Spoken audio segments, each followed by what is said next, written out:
നമസ്കാരം, welcome to super notes. മക്കളെ, എങ്ങനെയുണ്ട് NDPC പരീക്ഷയുടെ പ്രിപ്പറേഷൻ ഒക്കെ? നന്നായിട്ട് പഠിക്കുന്നുണ്ടോ? നിങ്ങളുടെ പഠനം ഹൈ റേഞ്ചിൽ തന്നെ പോവാണോ? അല്ല എന്നുണ്ടെങ്കിൽ നിങ്ങൾ ഇനിയും എന്ത് ചെയ്യേണ്ടതുണ്ട്? നന്നായി വർക്ക് ചെയ്യേണ്ടതായിട്ടുണ്ട്. കാരണം എക്സാമിനേഷൻ ഇങ്ങെത്തി. ഇനി വളരെ കുറച്ച് സമയം മാത്രമേ നമ്മുടെ മുൻപിലുള്ളൂ. ഉള്ള സമയത്തെ മാക്സിമം വിനിയോഗിച്ച് ഏറ്റവും കൂടുതൽ മാർക്ക് സ്കോർ ചെയ്ത് CBT 1 RRB NDPC നേടിയെടുക്കുവാനായിട്ട് നിങ്ങൾക്ക് ഇനിയും കളയാനായിട്ട് നിങ്ങളുടെ മുമ്പിൽ സമയമില്ല. അതുകൊണ്ട് എത്രയും വേഗം അടിപൊളിയായിട്ട് പഠിച്ച് മാർക്ക് സ്കോർ ചെയ്യാനായിട്ട് നിങ്ങൾക്ക് പറ്റണം. അതിന് നിങ്ങൾ ഞാൻ ഈ പറയുന്ന രീതിയിലാണോ പഠിക്കുന്നത് എന്നുള്ള കാര്യം ഒന്ന് അനലൈസ് ചെയ്യുക. ഇത് നിങ്ങളെ ഹെൽപ്പ് ചെയ്യും. നിങ്ങൾക്ക് NDPC എക്സാം ക്ലിയർ ചെയ്യാനായിട്ട്, അതിൻ്റെ CBT 1 ക്ലിയർ ചെയ്യാനായിട്ട് നിങ്ങൾക്ക് ഹെൽപ്പ് ചെയ്യാൻ പോകുന്ന ഏറ്റവും പ്രധാനപ്പെട്ട ഫാക്ടേഴ്സ് ആയിരിക്കും ഞാനിവിടെ നിങ്ങൾക്ക് പറഞ്ഞു തരാനായിട്ട് പോവുക. അതായത് നിങ്ങൾക്കറിയാം, മാത്സ്, റീസണിങ് എന്നീ ഭാഗങ്ങളിൽ നിന്നായിട്ട് എത്ര മാർക്ക് സ്കോർ ചെയ്യേണ്ടതായിട്ടുണ്ട്. ആകെയുള്ള 100 മാർക്കിൽ 30 + 30 60 മാർക്ക്. ആകെയുള്ള 100 മാർക്കിൽ 60 മാർക്ക് കിടക്കുന്ന റീജിയൻ അത് മാത്സും ജനറൽ ഇന്റലിജൻസ് ആൻഡ് റീസണിങ്ങുമാണ്. ഇവിടെ നിങ്ങൾ എങ്ങനെയാണ് നിങ്ങളുടെ പ്രിപ്പറേഷൻ കൊണ്ടുപോകുന്നത്? ഇപ്പോഴും നിങ്ങൾ എന്ത് ചെയ്തിരിക്കുകയാണ്? വാരി വലിച്ചു നോക്കിക്കൊണ്ടിരിക്കുകയാണോ? അങ്ങനെ നോക്കിക്കൊണ്ട് നിങ്ങൾക്ക് എന്ത് ചെയ്യാൻ പറ്റില്ല. ഈ ഒരു സമയത്ത് എഫിഷ്യൻ്റ് ആയിട്ട് വിനിയോഗിക്കാൻ പറ്റില്ല. പെർഫെക്റ്റ് ആയിട്ട് നിങ്ങൾക്ക് ഏറ്റവും പ്രയാസമുള്ള ഭാഗങ്ങൾ ക്ലാസ് കാണാനായിട്ട് ശ്രമിക്കണം. ദെൻ അതിനുശേഷം ക്വസ്റ്റ്യൻസ് ഒരുപാട് നിങ്ങൾ എന്ത് ചെയ്യണം? പ്രാക്ടീസ് ചെയ്തു പോവുകയും ചെയ്യണം.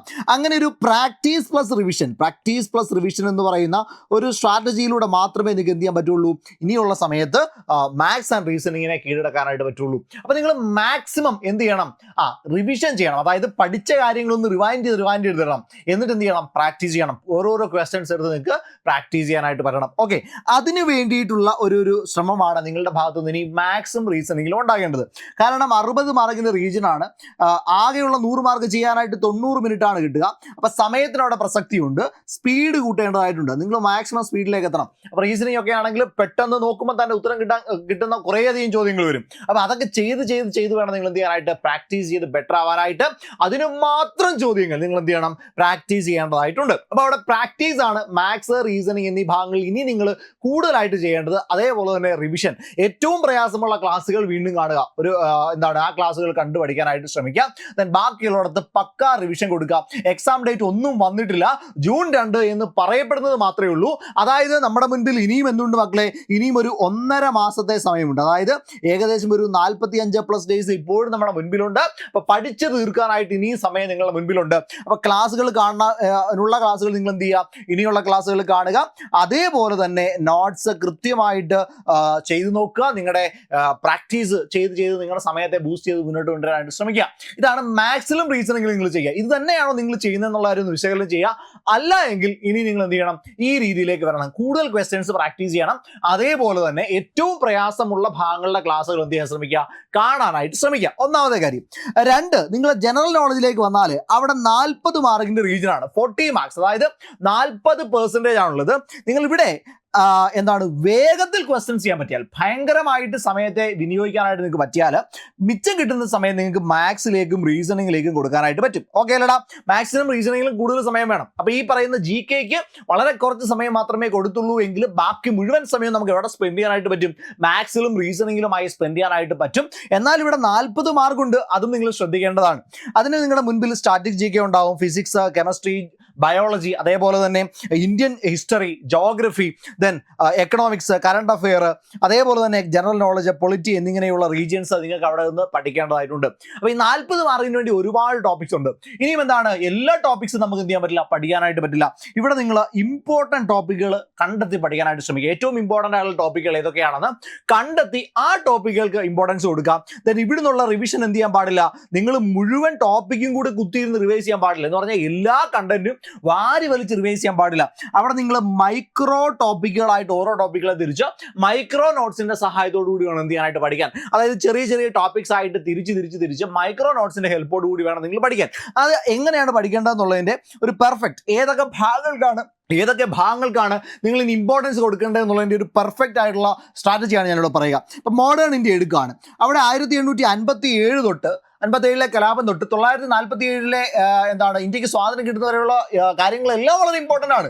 ആ ഭാഗങ്ങൾ നിങ്ങൾ ഇമ്പോർട്ടൻ്റ് കൊടുക്കണം. അവിടുത്തെ ഫ്രീഡം സ്ട്രഗിൾ ആയിക്കോട്ടെ, ഇമ്പോർട്ടൻറ്റ് മൂവ്മെന്റ്സ് ആയിക്കോട്ടെ, ചമ്പാരൻ സത്യാഗ്രഹ പോലുള്ള കാര്യങ്ങളായിക്കോട്ടെ, അതിന് കൂടുതൽ ഇമ്പോർട്ടൻസ് കൊടുത്താൽ കൂടുതൽ ചോദ്യങ്ങൾ അവിടെ നിങ്ങൾക്ക് കിട്ടുന്നതായിരിക്കും. ദെൻ കോൺസ്റ്റിറ്റ്യൂഷൻ എടുക്കുകയാണെങ്കിൽ അവിടെ ആർട്ടിക്കിൾസിന് ഇമ്പോർട്ടൻസ് കൊടുക്കണം, ഇലക്ഷൻ കമ്മീഷനുമായി ബന്ധപ്പെട്ട കാര്യങ്ങൾക്ക് ഇമ്പോർട്ടൻസ് കൊടുക്കണം, ഫണ്ടമെന്റൽ റൈറ്റ്സ് ആയിക്കോട്ടെ, മേജർ കോൺസ്റ്റിറ്റ്യൂഷണൽ ഇൻസ്റ്റിറ്റ്യൂഷൻസ് ആയിക്കോട്ടെ, അവിടെ നിന്ന് ചോദ്യങ്ങൾ റിപ്പീറ്റഡ് ആണ്. അപ്പോൾ അവിടെ നിങ്ങൾക്ക് എന്ത് ചെയ്യാൻ പറ്റും? മാർക്ക് സ്കോർ ചെയ്യാനായിട്ട് പറ്റും. ദെൻ ഫിസിക്കൽ ജോഗ്രഫി, അതായത് റിവേഴ്സ്, മൗണ്ടൈൻസ് സ്ഥിരം ചോദ്യമാണ്, നിങ്ങൾക്കറിയാം, നിങ്ങൾ പ്രീവിയസ് ഇയർ കണ്ടിട്ടുണ്ടെങ്കിൽ ഉറപ്പായിട്ട് നിങ്ങൾക്ക് അറിയാവുന്ന റീജിയൻ ആണ്. ദെൻ അതേപോലെ തന്നെ ക്ലൈമറ്റ്, മേജർ സിറ്റീസ് ഒക്കെ ഒരുപാട് ചോദ്യങ്ങൾ റിപ്പീറ്റ് ചെയ്ത് വരുന്ന ഭാഗമാണ്. അപ്പോൾ അവിടെ നിങ്ങൾക്ക് എന്ത് ചെയ്യാൻ പറ്റും? ഒരു ഇമ്പോർട്ടൻസ് കൊടുത്താൽ മാർക്ക് കൂടുതലായിട്ട് സ്കോർ ചെയ്യാനായിട്ട് പറ്റും.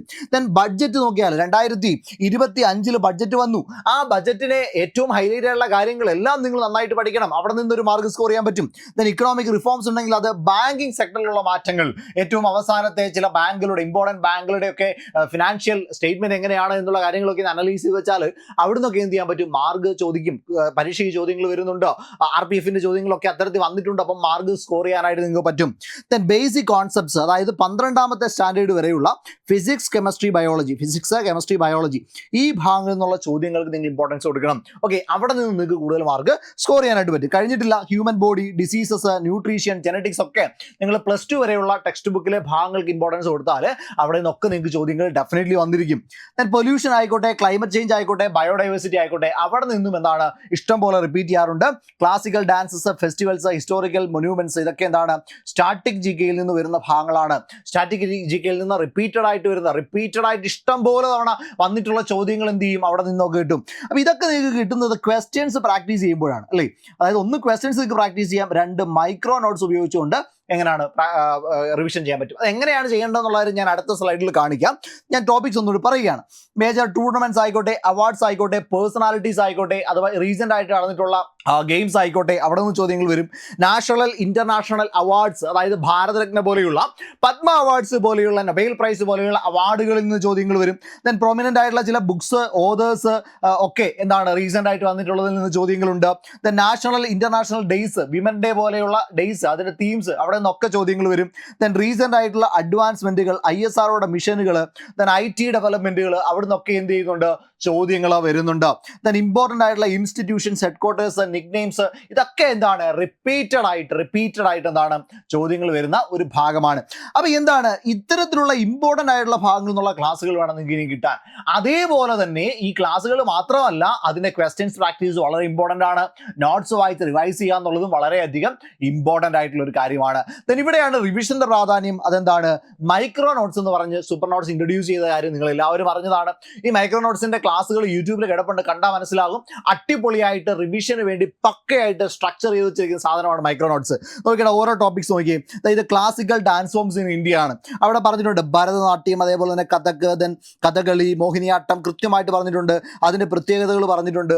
അതൊക്കെ എന്താണ് മൈക്രോ നോട്ട്സ് ആയിട്ട് തരിക. അതൊക്കെ പെട്ടെന്ന് റിവൈസ് ചെയ്ത് മാർക്ക് കൂടുതൽ സ്കോർ ചെയ്യാനായിട്ട് നിങ്ങൾക്ക് പറ്റും.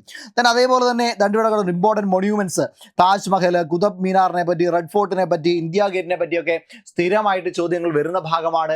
അത് കൃത്യമായിട്ട് തരുന്നുണ്ട്. ദെൻ അടുത്ത് നോക്കിയാൽ നാഷണൽ അനിമൽസിനെ പറ്റി പറഞ്ഞിട്ടുണ്ട്, അവിടെ നിന്ന് പഠിക്കണം. ദെൻ പ്രിൻസിപ്പൽ ഓർഗൻ ഓഫ് യുഎനുമായി ബന്ധപ്പെട്ട ചോദ്യങ്ങൾ. ദെൻ സെഷൻസ് ഓഫ് പാർലമെന്റിന്റെ വിവിധ സെഷൻസിനെ പറ്റിയിട്ടുള്ള ചോദ്യങ്ങൾ വരും. ദെൻ മാപ്പ് ലൈനുകളെ പറ്റി ഇഷ്ടംപോലെ ചോദ്യങ്ങൾ വരുന്ന ഭാഗമല്ലേ, അടിപൊളി ഒരു ഭാഗമല്ലേ മാപ്പ് ലൈൻസ് ആയിക്കോട്ടെ. ദെൻ ടൈപ്സ് ഓഫ് ബിൽസ് ആയിക്കോട്ടെ, ഇതൊക്കെ മൈക്രോ നോട്ട്സ് ആയിട്ട് നിങ്ങളുടെ കയ്യിലേക്ക് എന്ത് ചെയ്യും? നമ്മൾ വെച്ച് തരും. അപ്പം നിങ്ങൾക്ക് എന്ത് ചെയ്യാൻ പറ്റും? കൂടുതൽ മാർക്ക് സ്കോർ ചെയ്യാൻ, റിവിഷന് വേണ്ടി നിങ്ങൾ അലഞ്ഞിരിയേണ്ട, കൂടുതൽ മാർക്ക് സ്കോർ ചെയ്യാനായിട്ടുള്ള സ്കോപ്പ് നിങ്ങൾക്ക് കിട്ടുകയാണ്. അപ്പം ഞാൻ പറഞ്ഞു വന്നത് proper revision, maximum question practice, ഇത് ചെയ്താൽ നിങ്ങൾക്ക് എന്ത് ചെയ്യാൻ പറ്റും? ഇനിയുള്ള സമയത്ത് മാർക്ക് സ്കോർ ചെയ്ത് CBT 1 എക്സാമിനേഷൻ ക്ലിയർ ചെയ്ത് CBT 2 വേണ്ടി പ്രിപ്പയർ ചെയ്ത് തുടങ്ങാനായിട്ട് പറ്റും. അപ്പം അതിന് ഉപകരിക്കുന്ന ഒരു ബാച്ചാണ് RRB NTPCയുടെ ക്രാഷ് ബാച്ച് എന്ന് പറയുക. ഈ ക്രാഷ് ബാച്ചിന്റെ പ്രത്യേകത, ഇവിടെ നിങ്ങൾക്ക് ഇംഗ്ലീഷിലും മലയാളത്തിലും ക്ലാസ്സുകൾ കാണും. ഓക്കെ, ഇംഗ്ലീഷിലും ക്ലാസ്സുകളിലും മലയാളത്തിലും ക്ലാസ്സുകൾ കാണും. ഇവിടെ GKയുടെ ഏറ്റവും ഇമ്പോർട്ടൻ്റ് ഇമ്പോർട്ടൻ്റ് ആയിട്ടുള്ള, ഞാൻ നേരത്തെ പറഞ്ഞിട്ടുള്ളത് പോലെയുള്ള ഇമ്പോർട്ടൻ്റ് ആയിട്ടുള്ള ടോപ്പിക്കുകളായിരിക്കും ഇനി നിങ്ങൾക്ക് കിട്ടുക. അപ്പോൾ അവിടെ ഒരു ക്വിക്ക് റിവിഷൻ നിങ്ങൾക്ക് ചെയ്യാൻ പറ്റും, വളരെ വേഗത്തിൽ പഠിക്കാൻ പറ്റും. ഇതിൻ്റെ PDF ആയിട്ട് നിങ്ങൾക്ക് പ്രിൻ്റ് എടുത്ത് പഠിക്കാൻ പറ്റുന്ന നോട്ട്സ് നിങ്ങൾക്ക് അവൈലബിൾ ആണ്.